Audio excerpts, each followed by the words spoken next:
하나님 아버지, 한 주간도 주의 은혜와 사랑 가운데 우리 공동체 지체들 지켜주시고 오늘도 예배 자리로 서게 하시니 감사합니다. 날마다 우리의 삶 가운데 찬송 받으실 분은 주님밖에 없음을 고백합니다. 주님, 이 땅의 상황과 현실을 긍휼히 여겨 주옵소서. 우리가 주님 앞에 회개하며 나아가길 원합니다. 이 땅을 회복시켜 주시고 하나님이 하나님이심을 깨닫게 하여 주시옵시고 이 땅 가운데 주의 영광이 우리 바다를 덮음같이 넘쳐날 수 있도록 축복해 주옵소서.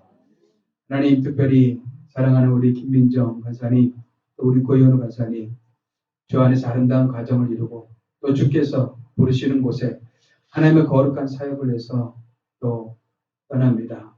주께서 늘 함께하여 주시고 동행하여 주시고 성령 충만하게 하여 주시고 무엇보다도 이 시대에 주의 마음을 가진 자가 되게 하여 주시고 주의 뜻을 따라 아름답게 주의 백성들을 섬기고 주님을 섬기며 이 땅 가운데 하나님 나라를 위해서 헌신하고 수고할 때 하나님의 영광이 풍성하게 드러날 수 있도록 축복하여 주옵소서. 저들의 삶을 통하여서 아름다운 풍성한 열매가 맺혀질 수 있도록 늘 함께하여 주옵소서. 이 시간 주의 말씀 듣길 원합니다. 주의 성령께서 깨닫는 은혜를 더하여 주옵소서. 감사하고 예수님의 이름으로 기도합니다.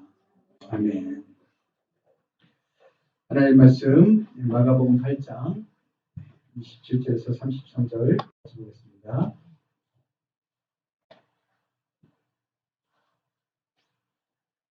마가복음 8장 27절에서 33절 우리 한 절씩 읽겠습니다. 예수와 제자들이 빌립보 가이사라 여러 마을로 나가실새 길에서 제자들에게 물어 이르시되 사람들이 나를 누구라고 하느냐?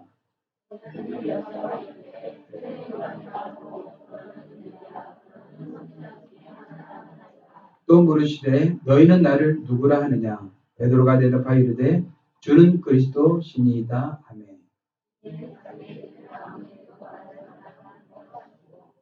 인자가 많은 고난을 받고 장로들과 대제사장들과 서기관들에게 버림받아 죽임을 당하고 사흘 만에 살아나야 할 것을 비로소 그들에게 가르치시되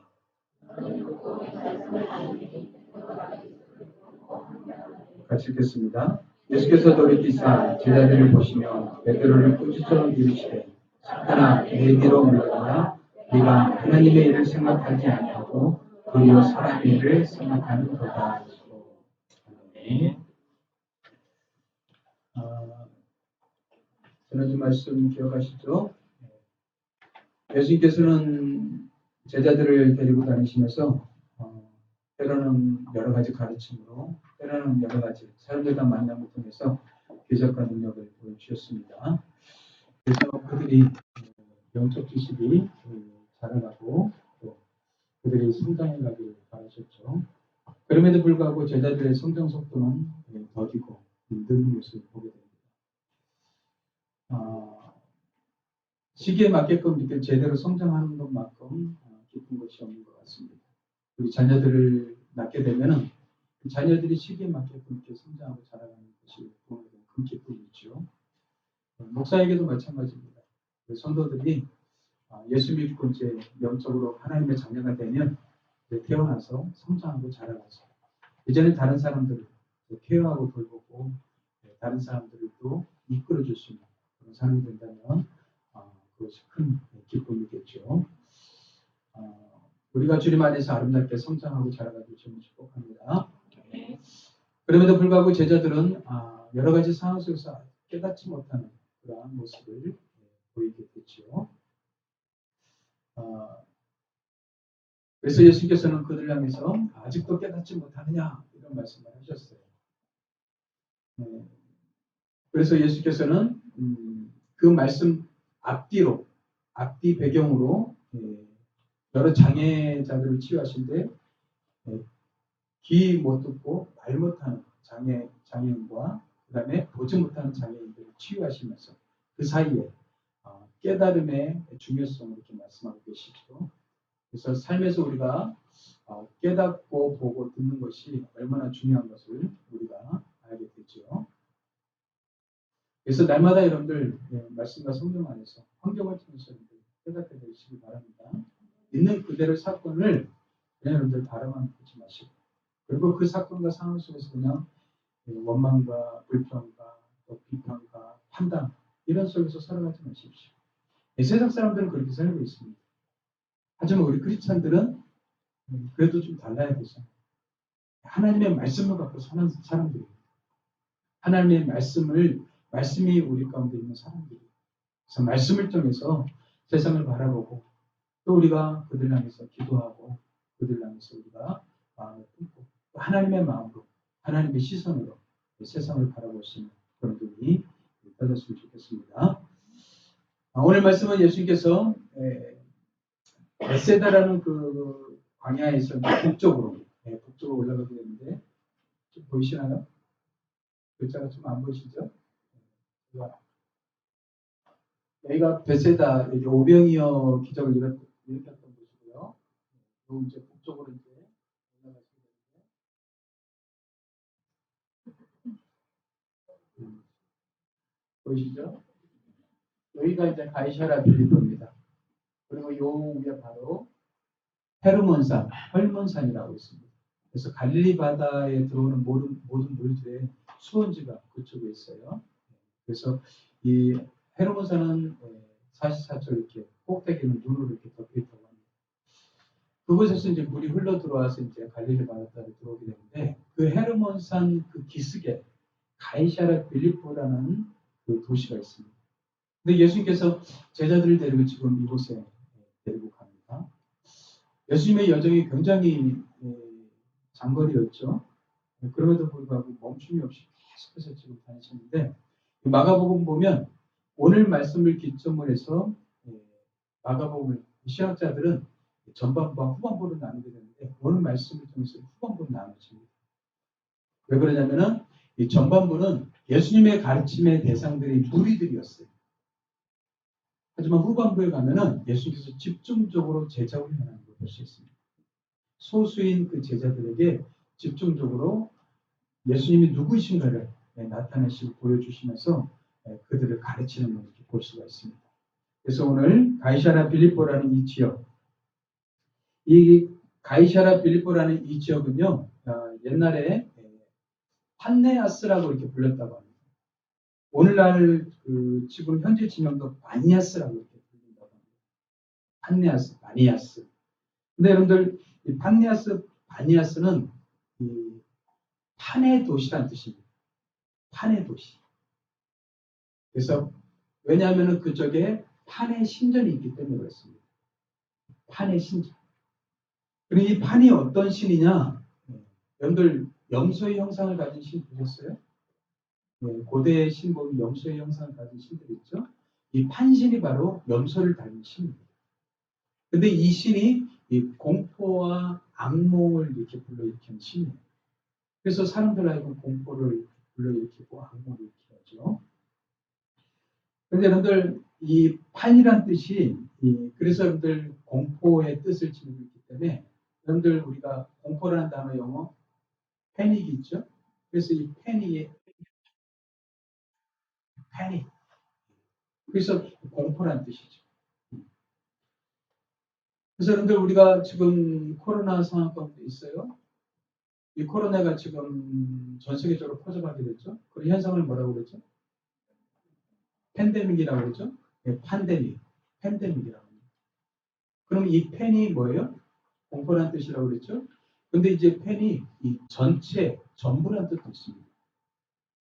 그래서 만신전, 이렇게 판 들어가는 것은 이제 전부라는 의미를 갖고 있는데, 근데 이제 여기서 데믹이라는 단어가 사람들이라는 뜻입니다. 데모스라는 사람들이라는 뜻인데, 그래서 모든 사람들에게 공포를 일으키는 이게 팬데믹입니다. 그래서 이 코로나가 지금 모든 사람들에게 이제 전파되는 전염병을 통해서 많은 사람들이 공포를 조성하고 일으키는 것이죠. 그래서 이걸 팬데믹 현상이라고 하는 겁니다. 근데 이곳에 가서 지금 예수님께서 어떻게 해요? 베드로를 통해서 사람들이 나를 누구라 하느냐 이렇게 물으실 때 베드로가 주는 그리스도시요 살아계신 하나님이라고 이렇게 고백하게 됐죠. 마가복음보다 마태복음에 더 자세하게 이렇게 설명되어 있습니다. 근데 예수께서 그 베드로의 고백을 들으시고 이런 얘기를 하셔요. 내가 이 반석 위에 내 교회를 세우리니 음부의 권세가 이기지 못하리라. 이 반석 위에 세우리니 이 반석 위에 세운다는 것은 이중적 의미를 지니고 있습니다. 첫 번째는 베드로의 이름이 반석의 의미죠. 그래서 베드로의 그 신앙 고백 위에 교회를 세우겠다는 의미가 1차적 의미라면, 두 번째는 그 지역, 지금 가이사랴 빌립보라는 이 판네아스라는 그 지역, 그 판의 신전이 있는 곳이 그 바위 위에 세워졌다고. 바위 위에. 그래서 그 바위 위에 세워진 신전을 허물어뜨리고 어떻게 해요? 그 위에 교회를 세우시겠다는 거죠. 그러면 그 교회가 뭐예요? 음부의 권세가 이기지 못하는 거예요. 그 당시 이제 랍비들도, 그 당시 이제 하나님의 율법을 가리키던 랍비들도 그 지역은 우상의 지역이기 때문에 가지 못하겠다고 합니다. 근데 예수께서 직접 제자들을 그리로 데리고 와서 어떻게 해요? 그 속에서, 그곳에서 어떻게 해요? 주는 그리스도이시오 살아계신 하나님의 아들이라는 이 베드로의 고백을 통해서 당신의 정체를 정확하게 이렇게 밝히시는 것을 볼 수가 있습니다. 그리고 그 의회 교회를 세우는데 음부의 권세가 어떻게 해요? 이기지 못하겠다. 할렐루야. 우리는 예수님을 주로 그리스도로 고백한 사람들입니다. 그리고 예수님의 그 믿음과 신앙이 우리 가운데 고백되어지고 우리 안에 교회가 세워진 사람들입니다. 그래서 예수 그리스도를 주로 고백하는 사람이 교회라고 했죠. 그렇다면 우리 교회가 뭐예요? 음부의 권세에 이기지 못하는 이 사람들이 바로 크리스찬들입니다. 아멘. 더 나아가서 여러분들 음부의 권세, 팬데믹, 공포, 불안 이런 것들이 어떻게 해요? 우리 가운데 영향을 미치지 못한다는 것이죠. 우리 안에 누가 있으면 예수가 있다면, 예수가 우리 안에 있다면 어떤 공포도, 어떤 불안도, 어떠한 여러분들 악몽도 우리를 이길 수 없다는 거죠. 예수가 우리 안에 계시기 때문에. 우리는 그런 사람들입니다. 여러분들이 당당히 여러분들 선포하셔야 돼요. 세상 사람들처럼 불안과 공포 속에서 우리가 똑같이 불안하고 공포 가운데 두려워 떠는 것이 아니라 우리 안에 계신 예수를 바라보면서 주 예수여 어서 오시옵소서, 요한계시록에서 마지막에 선포했던 것처럼 주님의 오심을 고대하면서 우리는 살아가는 사람들이 바로 크리스찬들이라는 말이죠. 오늘의 상황 속에서 여러분들의 마음이 위축되지 않게 되길 바랍니다. 예수의 이름으로 날마다 담대하게 선포하며 승리하는 우리 모두가 되길 주님을 축복합니다. 그렇다면 오늘 말씀을 조금 더 자세히 살펴보도록 하겠습니다. 예수님께서는 지금 가이사랴 빌립보 그 지역에 가셔서 제자들에게 묻습니다. 사람들이 나를 누구라고 하느냐? 사람들의 평가에 대해서 이렇게 물어보시죠. 그렇다면 예수님께서 사람들의 평가가 궁금하셨을까요? 이 세상의 정치인들은 사람들의 평가를 귀를 기울이고 그 평가를 굉장히 중요하게 생각하죠. 왜냐하면 그 평가로 인해서 내가 어떻게 해요? 표를 한 장 더 얻을 수 있느냐 없느냐, 그것이 결정되기 때문에 그렇습니다. 그렇다면 예수님께서는 이 표를 얻기 위해서 사람들의 평가를 물으시겠어요? 그렇지 않겠죠. 예수님께서는 사람들의 평가보다 지금 같이 있는 제자들의 그 평가가 궁금하셨던 것 같습니다. 이것은 하나의 그냥 예수님께서 한번 이렇게 던지시는 말인 것 같아요. 사람들이 나를 누구로 하느냐? 그랬더니 사람들이 제자들의 답변은 무엇입니까? 사람들이 뭐라고 얘기해요? 예수님을 선지자, 엘리야 또는 예레미야 이런 선지자로 이렇게 본다는 그런 평가를 전달하게 되죠. 수많은 기적과 능력을 일으키셨어요. 그들에게 예수님이 하나님의 나라에 대해서 가르치시고 선포하셨습니다. 하나님의 말씀을 그렇게 증거하고 나타냈음에도 불구하고 구약을 알고 있던 메시아가 오고 그리스도가 오신다는 구약의 메시지, 예언들이 분명함에도 불구하고 그들은 예수님을 그리스도로, 메시아로 한 번쯤 생각했지만 진짜 믿음으로 고백하는 사람들이 이렇게 많지 않았다는 사실이에요. 단지 하나의 선지자로만 생각하고 있었다. 만약 그들이 예수님을 주로 고백했다면, 그리스도로 고백했다면, 살아계신 하나님의 아들로 고백했다면 그들은 이 영생을 얻었을 텐데. 영생은 무엇입니까? 영생은 곧 유일하신 참 하나님과 그가 보내신 예수 그리스도를 아는 것이 영생이라고 했어요. 하나님과 예수님을 아는 것이 영생이라고 했습니다. 근데 성경에서 안다는 것은 어떤 뜻을 지니고 있다고 그랬죠?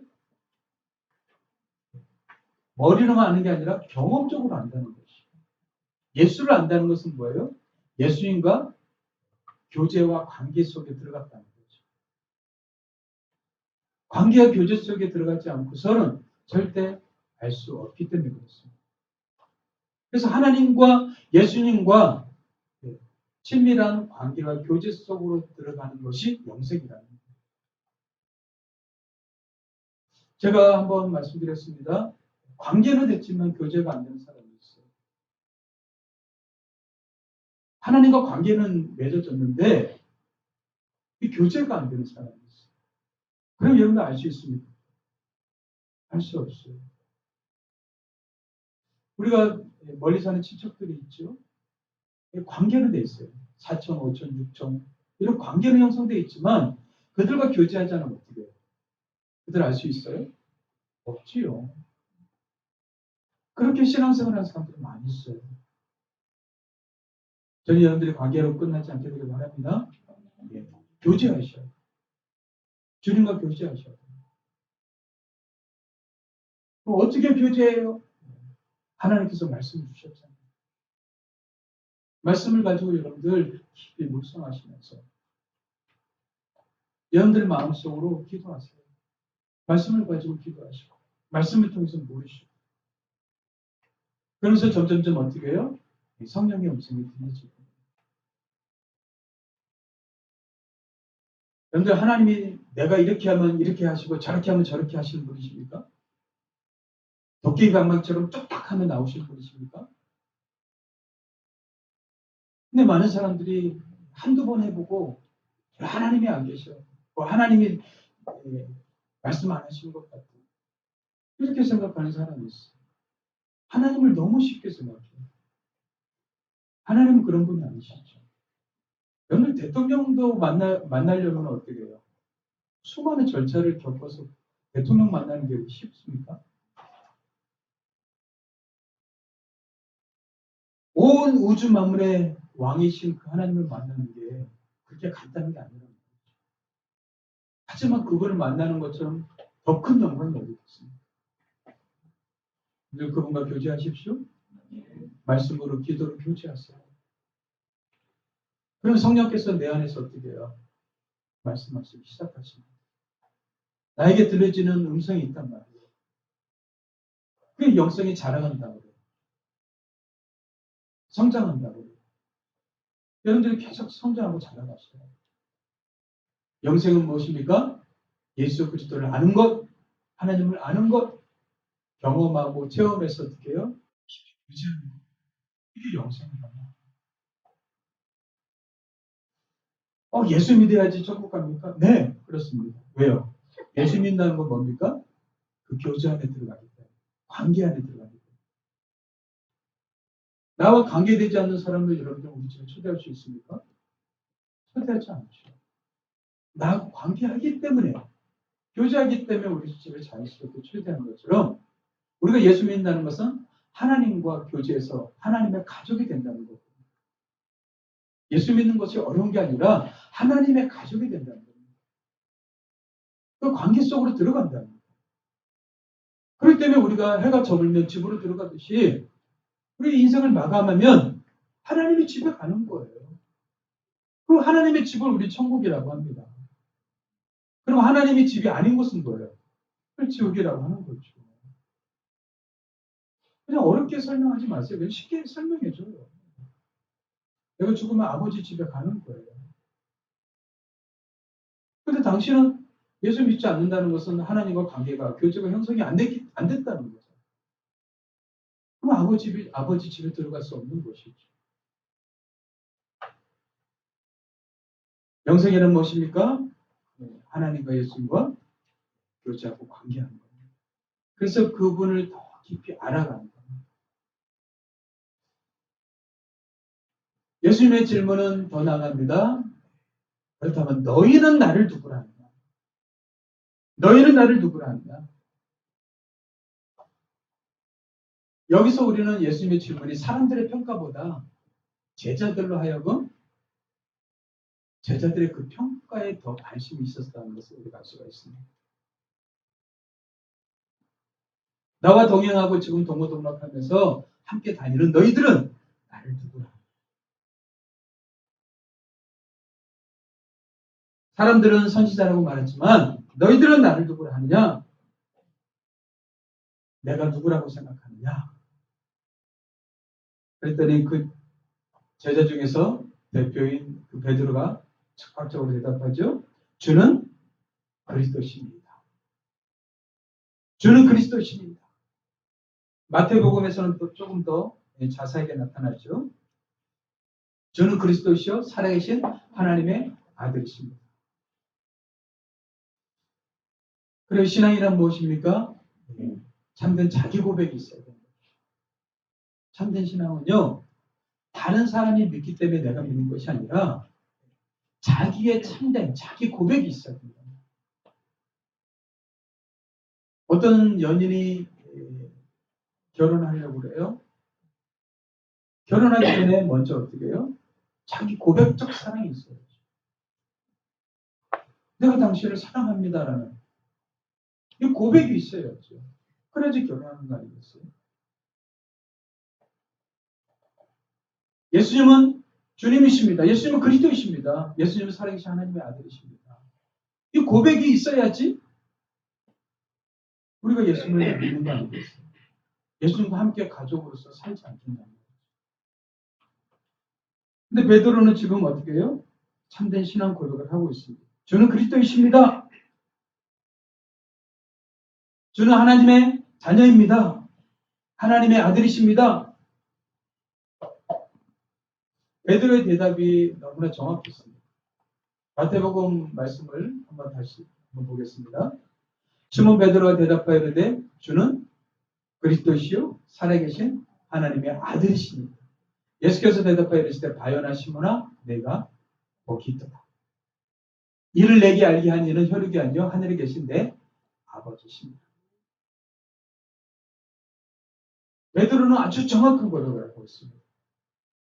어떤 고백을 하고 있죠?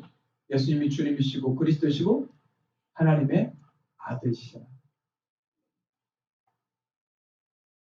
믿으면 반드시 이 고백이 있어야 된다는 거죠. 엄마가 믿으니까 나도 믿어. 아빠가 믿으니까 나도 믿어가 아니라 하나님 앞에서 1대1의 관계 속에서 내가 당신을 사랑합니다. 예수님은 주님이십니다. 예수님은 나의 구원자 그리스도이십니다. 예수님은 하나님의 아들이십니다. 이 정확한 고백이 있어야 된단 말이죠. 이게 구원이에요. 이게 하나님의 자녀가 되는 거죠.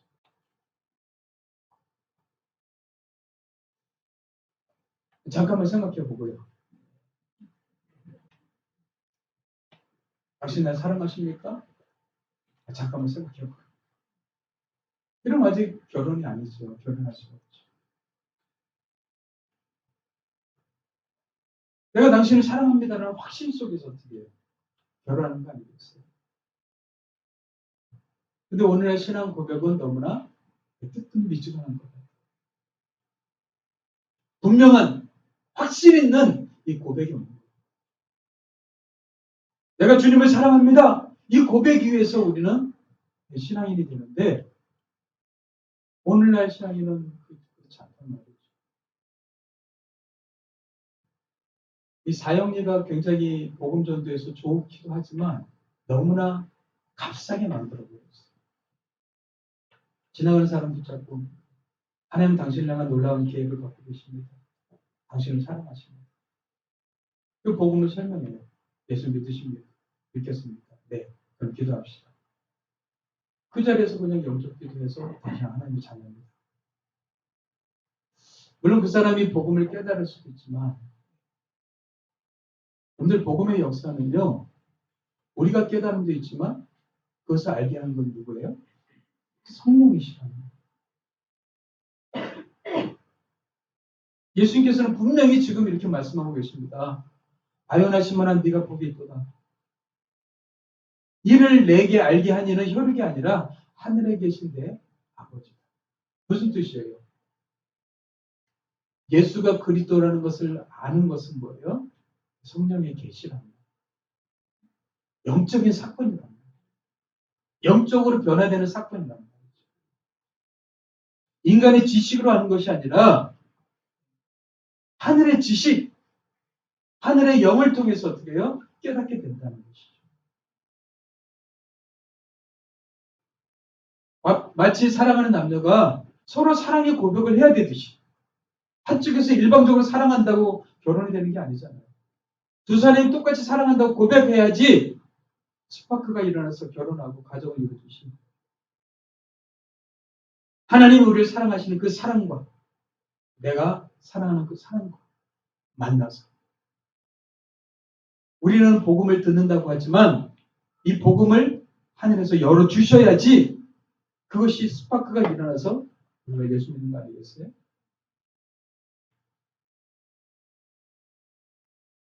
그래서 우리가 거듭난 사건은요. 간단한 사건이 아니라는 겁니다. 우리가 예수 믿는다는 것은요. 그냥 평범한 사건이 아니라는 겁니다. 위대한 사건이고 대단한 사건이죠. 정말 사랑하는 사람과 내가 결혼했어요. 그게 평범한 사건입니까? 아니죠. 기가 막힌 사건이고 위대한 사건이죠. 그래서 결혼식 가보면 여러분들 우는 사람이 없더라고요. 징글벙글 싱글벙글. 우리 고현우 간사님 결혼할 때 가면 난 입 찢어지는 줄 알았어요. 막 꿀이 떨어지는 막 그 눈빛으로 우리 김민정 간사님을 바라보면서 계속 연신을 막 하고. 왜요? 사랑이 그래요. 두 사람이 사랑하기 때문에. 신앙도 마찬가지예요. 그 고백 위에서 어떻게 해요? 예, 관계를 맺고 또 가정을 세우고 결혼하게 되는 거죠.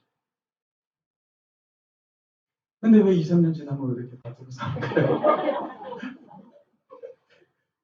꿀이 떨어지는 그 눈빛은 어디로 가버렸을까요? 그래서 결혼은 현실이라고 그러죠? 해도 후회? 안 해도 후회. 근데 해보고 후회라고 얘기하죠. 사실 우리 안에 사랑이 식어진 거죠. 내 마음에 사랑이 식어진 거죠. 그러니까 사랑이죠. 그렇지 않다면 우리 로봇도 나고 식물이죠. 하지만 그 사랑을 어떻게 해요? 우리가 가꾸고 다시 올리고 사랑의 온도를 올리고 대표해야 되는 것은 우리 책임입니다. 그래서 사랑은 여러분들 감정이 아니라 책임입니다. 행동인 거죠. 근데 오늘 사람들은 감정으로만 접근하게 돼요. 감정은 반드시 쉽게 돼 있거든요. 마찬가지로 하나님이 우리를 사랑하신다. 이 말은 무슨 뜻이에요? 감정적으로 사랑한다는 게 아닙니다. 우리를 책임져 주시겠다는 거예요. 그래서 이 땅에 인간으로 오셔서 인간으로 나눠지셔서 스스로 어떻게 해요? 목숨을 내어주신 거예요. 목숨까지 내어주시는 사랑, 그 사랑 때문에 우리가 지금 이 자리에 앉아있는 거 아니겠어요? 죽기까지 우리를 사랑하셨어요. 우리를 끝까지 책임져 주시고 우리를 이끌어 주신다는 말이죠. 우리는 사람에게는 실망을 할 수 있지만 예수님께는 실망할 수가 없어요. 언제나 변함없이 영원한 신랑이 되셔서 우리를 책임져 주시기 때문에 그렇습니다. 그 사랑에 있기 때문에 우리가 요동치 않고 흔들리지 않게 되는 것이죠. 그런데 내가 기도하면, 내가 말씀 가운데 주님을 만나기를 관계하고 교제하면 그 사랑이 점점 어떻게 해요? 내 안에서 커져간다는 거예요. 점점 커져가요. 그래서 여러분들, 저는 영적 성숙은 여러분들 안에 사랑이 커져가는 거라고 그러죠. 자꾸 사랑이 커져가요. 이게 성숙한 사람입니다. 제가 강호 시간에 그런 얘기 했습니다. 세상을 향해서 자꾸 선을 긋지 마십시오. 선을 긋는다는 것은 뭐예요? 사랑이 좁아진다는 겁니다. 이 사람도 선을 긋고 저 사람도 선을 긋고 이런 정치인 저 선을 긋고 저런 정치인 저 선을 긋고 오늘 기독교가 너무나 자꾸 선을 그어요. 동성애자들, 예, 동성애는 죄입니다. 하지만 동성애자들 어떻게 해요? 예수님 사랑하신다는 거예요. 그들을 품고 우리가 기도해야 되죠. 자꾸 선을 그어버리면 누가 구원 받습니까? 우리는 어떻게 그들에게 복음을 전하시겠습니까? 나도 모르게 우리는 내가 태어난 장소, 지역, 배운 경험, 들은 이야기, 이걸 통해서 자꾸 우리는 선을 그어. 선을 긋게 되면 여러분들, 우리는 다른 사람을 구원할 수가 없고 그들에게 복음을 전할 수가 없습니다. 그래서 선 긋는 걸 조심하시고, 하나님은 우리하고 선을 긋지 않으셨어요. 선을 뚫고 우리 가운데 들어오셨어요. 그래서 긍휼과 사랑을 우리에게 나타내 주셨다. 그렇다면 오늘날 크리스천들도 그 선을 뚫고 들어가서 어떻게 해요? 사랑과 긍휼을 나타내야 되는 거죠. 이런 크리스천들이 없기 때문에 자꾸 세상은 어떻게 해요? 교회를 이렇게 힘들고 어렵게 하는 거예요. 그런 크리스천들이 많다면 사람들이 교회를 향해서 그렇게 바라보지 않는 거예요.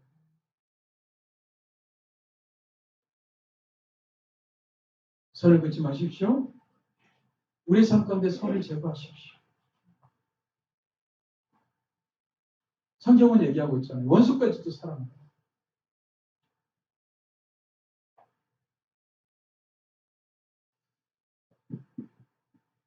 예수님을 주님으로 그리스도로 하나님의 아들로 진정으로 고백한 사람만이 우리는 하나님의 자녀가 되는 것입니다.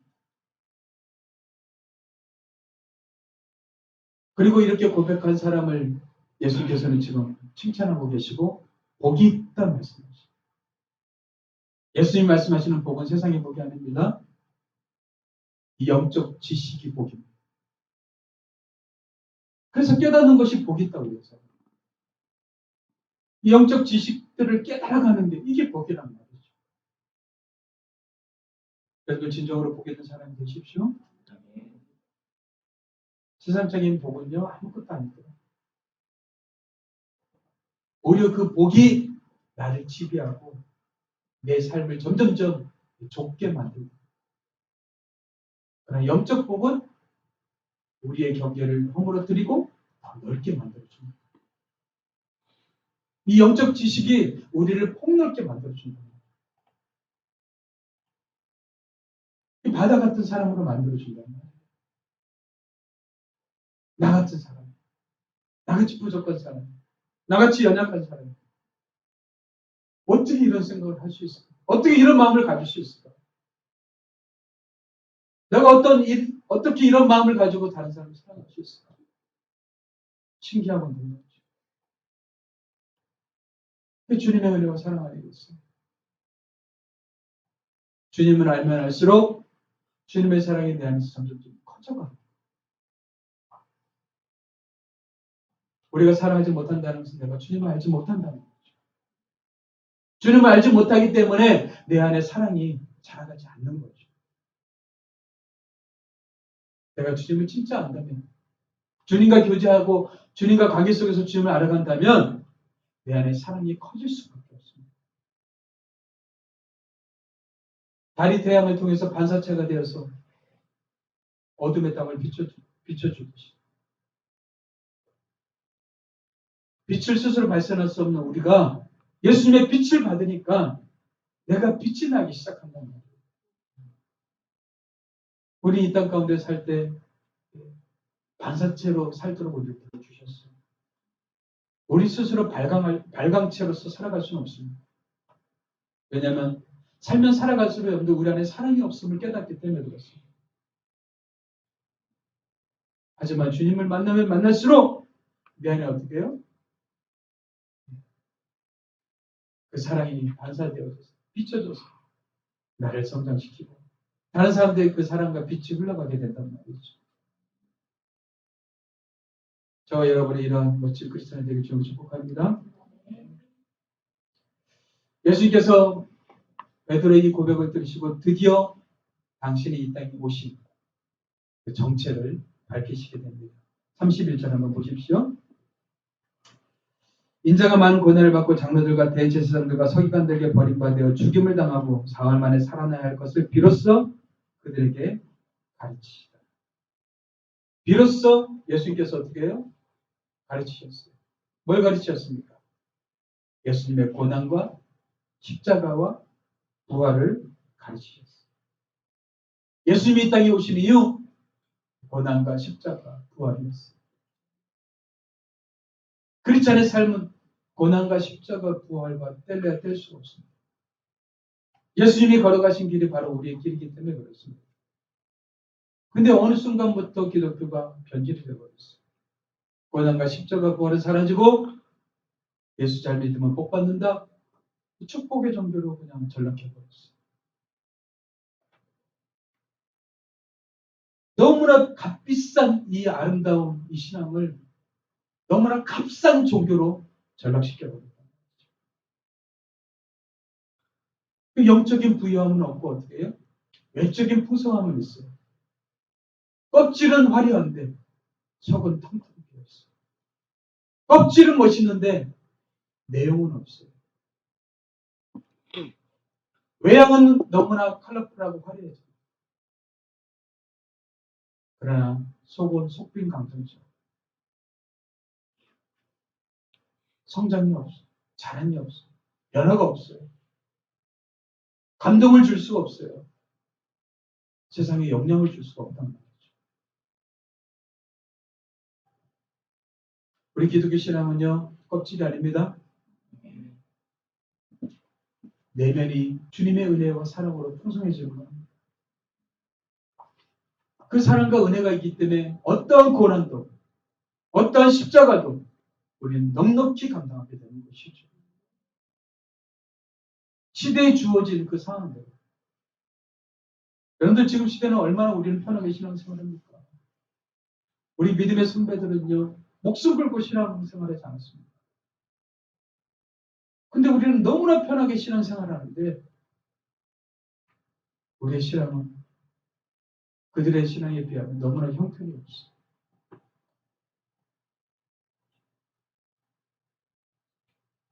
여러분들 겉만 화려해지지 마십시오. 내면이 성장하셔야 돼요. 행복의 비결은 바로 그것입니다. 세상적인 축복받는다고 행복한 게 아니에요. 잠시 잠깐 기쁨을 있겠죠. 하지만 영원한 기쁨은 우리의 내면이 성장하는 거예요.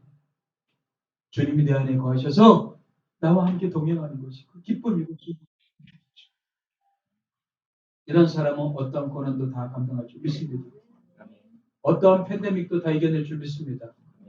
어떠한 상황과 환경이 올지라도 요동하고 흔들리지 않고 주님 바라보면서 한결같이 그 길을 걸어갈 줄 믿습니다.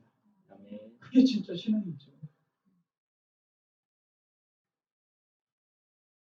예수님은 신이 모든 영광을 다 포기하시고 이 땅 가운데 오셔서 고난과 십자가의 길을 걸어가셨어요. 그리고 나서 부활의 영광에 동참하셨어요. 우리도 그런 사람들입니다. 그런데요, 베드로는요, 멋진 신앙 고백을 했지만 아직까지 이렇게 성숙되지 못했어요. 그래서 예수님께서 이 말씀하시니까 이 말씀을 깨닫고 이해하지 못하고 어떻게 해요? 예수님께 항변합니다. 이 항변한다는 건요, 꾸짖다는 뜻입니다. 예수님을 꾸짖어요. 32절에 그러죠. 드러내놓고 이 말씀만 하시니 베드로가 예수를 붙들고 항변하며 예수님을 꾸짖음에. 여러분들 예수님께 뭐라고 꾸짖었을까요? 그리하지 마옵소서.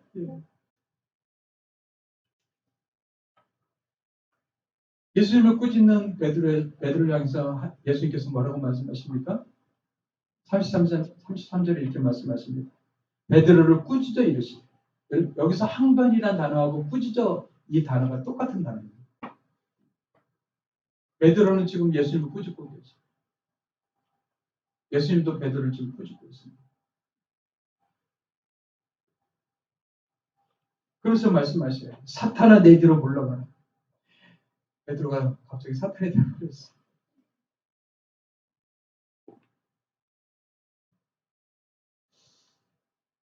얼마나 기분 나쁜 말이겠어요. 여러분들 향해서 여러분 사탄아 물러가라 그러면 여러분들은 어떻겠어요? 굉장히 기분 나쁘겠죠. 예수께서 그러면서 뭐라고 하십니까? 네가 하나님의 일을 생각하지 아니하고 도리어 사람의 일을 생각하는 거다. 예, 하나님의 일이 있고 사람의 일이 있다는 겁니다. 예수님은 하나님의 일을 하러 왔다는 거예요. 근데 그 하나님의 일을 방해하는 것이 사탄이라는 거죠. 그렇다고 지금 앞전에서 금방 신앙 고백했던 베드로였습니다. 그런데 지금 불과 1, 2분도 지나지 않아서 예수님께 어떻게 해요? 사탄이라는 소리를 듣습니다. 인간은 이런 존재입니다. 우리 안에 신앙 고백이 있어도 우리 안에 뭐예요? 하나님의 일을 생각하지 않는 인간적인 사람의 일을 생각하는 육신적인 생각이 가득 차 있다는 거죠. 그래서 우리는 완벽한 존재가 아닙니다. 그래서 늘 성령 안에 깨어 있으라고 하는 겁니다. 말씀 안에 거하라고 얘기하는 겁니다. 말씀으로 여러분들의 생각을 자꾸 바꿔가라는 겁니다. 그렇지 않으면 어떻게 해요? 사단의 생각이 우리를 지배하기 때문에 그렇습니다. 사람의 일과 하나님의 일은 무엇입니까? 하나님의 일은 지금 고난과 십자가 부활이죠. 그럼 베드로는 어때요? 아니 지금까지 모든 거 다 버리고 예수님을 따라왔는데 예수님이 뭐예요? 고난 받고 십자가에 죽으시겠다는 거예요. 이 말의 의미가 와닿지 않았어요. 깨닫지 못한 거예요. 예수님을 따라가면 예수님 때문에 내가 한 자리 차지할 줄 알았는데 어떤 권세를 누릴 줄 알았는데 그런데 이 말을 했어도 여러분들 예수님이 지금 예루살렘 올라갈 때 그들은 뭐예요? 가는 길에 누가 더 높으냐? 높은 자리 아니냐? 그런 토론하지 않습니까? 여전히 깨닫지 못합니다. 인간은 그런 존재들입니다. 깨닫는데 둔하고 성장하는데 너무나 더디고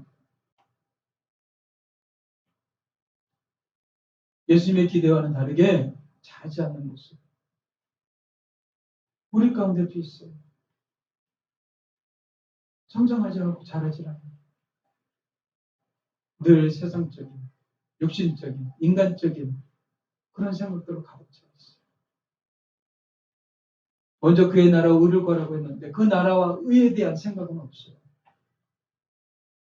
그럼 베드로가 어떤 생각이 든 거예요? 본전 생각이 든 거예요. 본전 생각이.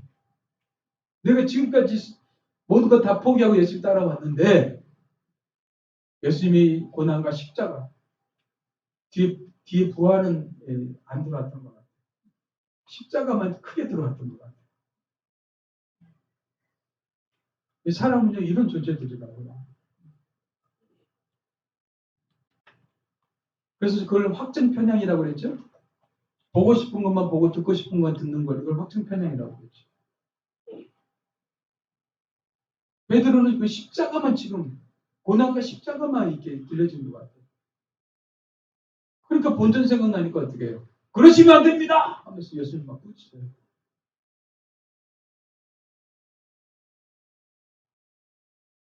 늘 본전은요 하나님께 받는 겁니다. 하나님께서 다 챙겨주실 겁니다. 하나님 나라에 가면 모든 걸 다 챙겨주실 겁니다. 근데 우리는 그러지 못하잖아요. 그래서 이 세상 살면서요, 가끔씩 하나님이 보너스로 조금씩 주셔요. 그래서 우리는 그걸 갖고, 하나님 나를 생각하시는구나. 하나님께서 나를 돌보시는구나. 그 은혜 속에서 어떻게 해요? 우리 하나님께 신앙 고백하고 나아가는 거지. 하지만 진짜 영원한 상은 하나님께 받는 겁니다. 근데 우리는 이 세상에 모든 걸 다 받으려고 해요. 다 누리려고 해요. 이 세상은 무너지는 세상입니다. 예. 우리의 육신을 보십시오. 썩어져 가고 늙어져 가지 않습니까? 하나님께서 다시 우리의 장막을 세우실 겁니다. 다시 그 나라를 오게 하실 겁니다. 주님 속히 오시옵소서. 주님을 대망하는 사람들은 이런 고백을 하고 있습니다. 하나님 이 땅의 현실을 보십시오. 얼마나 무너져 가고 있습니까? 중국이 한 달 동안 홍수가 일어나고 있습니다. 일본도 대홍수로 인해서 중국의 홍수뿐만 아니라 우박과 메뚜기 재앙, 요즘 우리 요한계시록 공부하면서 그 재앙이 지금 현실로 나타나는 것을 봅니다. 중국 일본뿐이겠습니까? 남미, 아프리카, 동유럽 모든 기후 재앙들이 지금 곳곳에서 나타나고 있습니다. 홍수가 여러분들 비가 내리는 게 물폭탄이 쏟아지고 있습니다.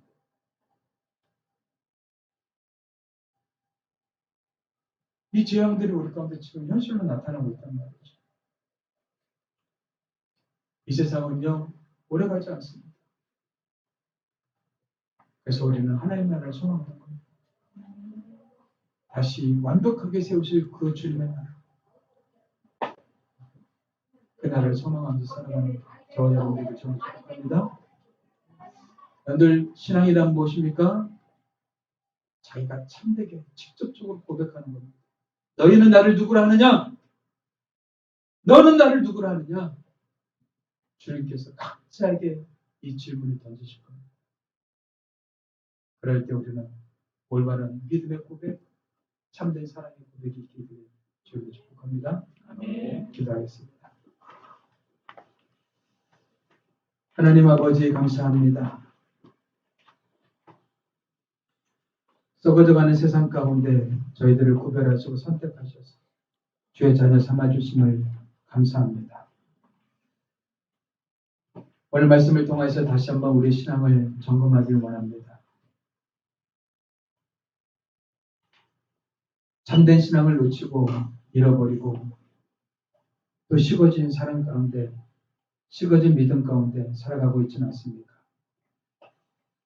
에베소 교회를 향해서 말씀하신 그 말씀처럼 첫사랑을 회복하라고 하신 그 말씀처럼 다시 한번 주님과의 사랑을 회복하고 믿음 안에서 믿음의 길을 담대히 걸어가는 우리의 신앙이 되길 원합니다. 성령께서 축복하여 주옵소서. 감사하고 예수님의 이름으로 기도합니다. 아멘.